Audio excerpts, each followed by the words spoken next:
Assalamualaikum warahmatullahi wabarakatuh. Salam olahraga, salam sepak bola, salam bagi pecinta sepak bola semuanya. Salam satu jiwa, salam sehat semuanya untuk kita semua dimanapun Anda berada. Saya doakan dalam keadaan sehat walafiat dan tak kurang satu apapun. Baik teman-teman semua, kembali lagi di channel YouTube saya, Fakrul Rozi, tempatnya mengulas sepak bola nasional.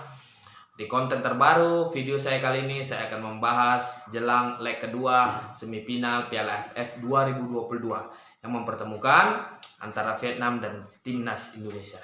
Baik teman-teman semua, langsung saja kita bahas.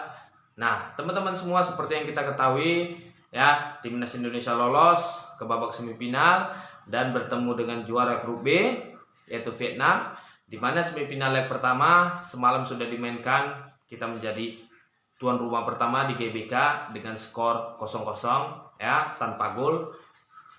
Nah, besok Timnas Indonesia akan away ya, akan bertamu di Hanoi, Vietnam pada pukul pergelaran kick off-nya kalau nggak salah saya pada pukul 7. Nah, teman-teman semua, apakah masih ada peluang Timnas Indonesia? Nah, kita harus yakin masih ada peluangnya untuk lolos ke babak final.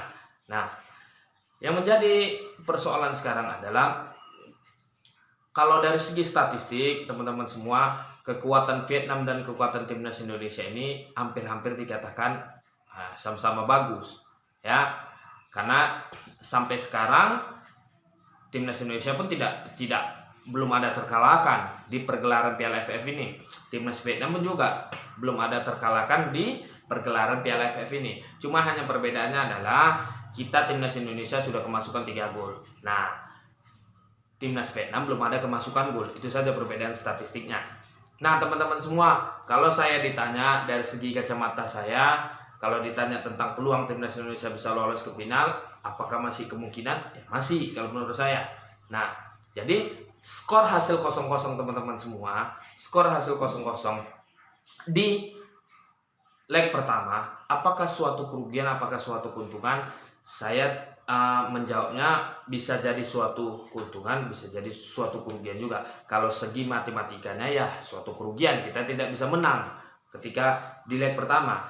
Tapi yang menjadi sisi positif dari skor 0-0 semalam adalah kita tidak kebobolan menghadapi Vietnam di leg pertama. Nah, di leg kedua kita masih punya kesempatan. Kalau seandainya kita bisa menahan imbang Vietnam dengan skor 1-1 ataupun 2-2 ataupun seterusnya, kita yang bakal lolos ke babak semifinal, ke babak final.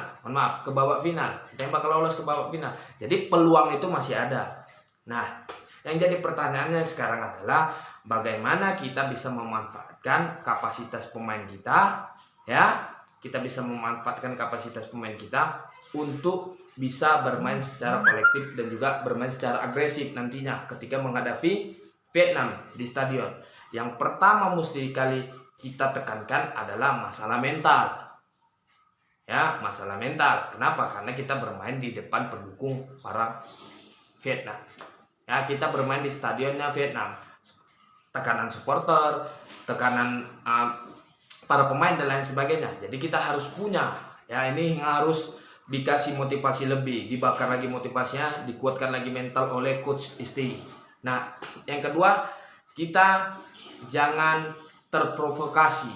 Nih, apalagi pemain Vietnam yang nomor 5 ya, yang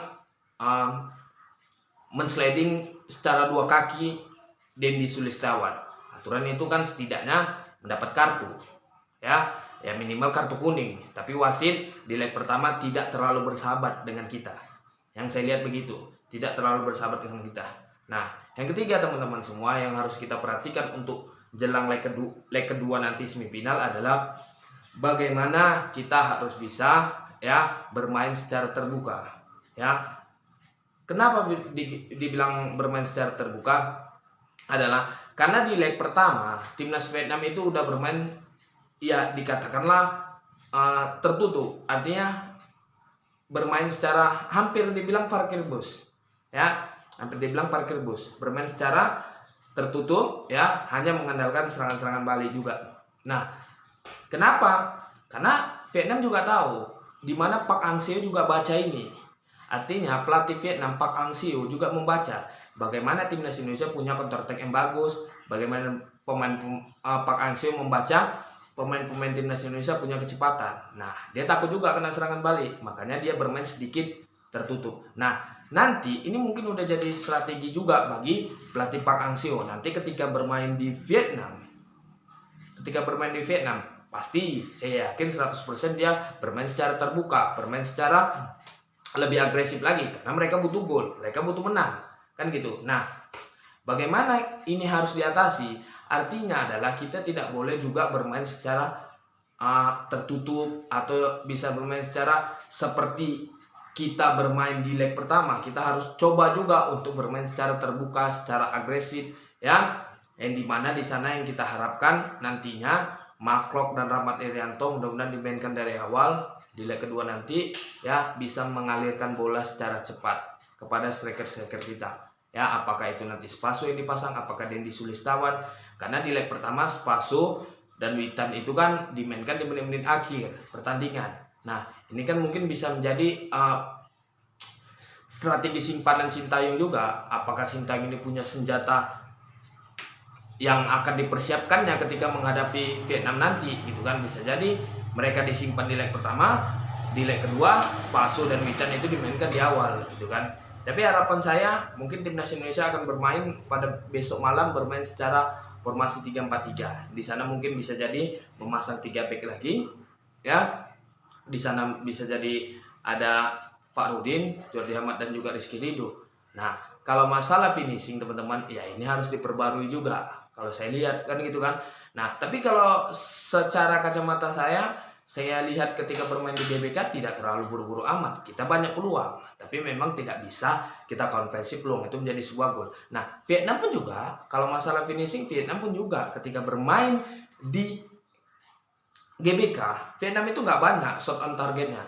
Ya, hanya paling 1 ataupun 2. Ya, artinya mereka bermasalah juga dengan masalah finishing. Kan gitu.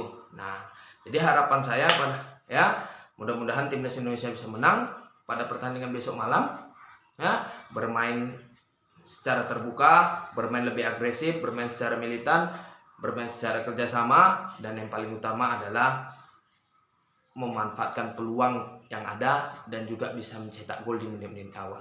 Kalau seandainya kita bisa mencetak gol di menit-menit awal, ya, pasti motivasi pemain naik, ya, semangat naik, mental para pemain naik. Dan yang paling terpenting, kita juga harus bermain secara tenang.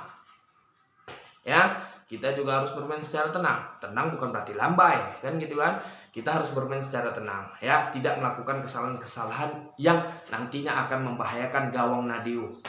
Nah, ya mudah-mudahan ini bisa di pemain belakang kita bisa dipimpin oleh Jordi Amat lah, mudah-mudahan. Baik teman-teman semua, itu saja yang bisa saya sampaikan. Ya, harapan saya timnas Indonesia bisa lolos ke final. Siapapun lawan kita di final, ya, apakah itu Thailand, apakah Malaysia, kita insya Allah akan siap menghadapinya. Semangat bagi timnas Indonesia, bagi para supporter juga, bagi para pecinta sepak bola rakyat seluruh Indonesia. Ada hal yang mau saya sampaikan, apapun hasilnya nanti malam, apapun hasilnya besok malam, mohon maaf, apapun hasilnya besok malam, lolos apa tidaknya, hargailah perjuangan punggawa Garuda kita, ya. Hargailah para pemain, perjuangan pemain wajib kita hargai. Janganlah beri hujatan-hujatan yang tidak. Itu saja dari saya. Assalamualaikum warahmatullahi wabarakatuh.